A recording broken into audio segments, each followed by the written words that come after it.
వేడి పుట్టింది, అన్ని రకాల అపశకునాలు కనిపించాయి. ధృతరాష్ట్రుడు భయపడ్డాడు. వెంటనే భయపడిపోయి, ఏమిటి వీడు పుట్టినటువంటి సమయంలో ఇన్ని అపశకునాలు, ఏమిటి వైపరీత్యాలు అని జ్యోతిష్ పండితుల్ని పిలిపించాడు.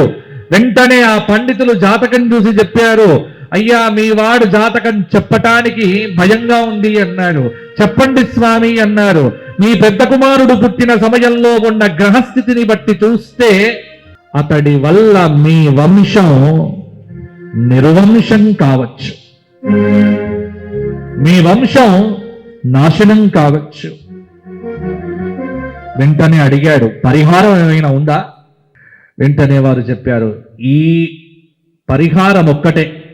ఏమిటి? మీ వంశం నిలబడాలంటే ఈ పిల్లవాడిని పరిహరించడం తప్ప ఇంకో పరిహారము లేదు. ఈ పిల్లవాడినే విడిచిపెట్టండి అంతే.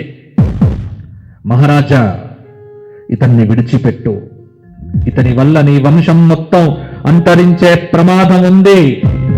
ఇలాంటి శిశువులను వదిలిపెట్టడం కూడా రాజధర్మమే.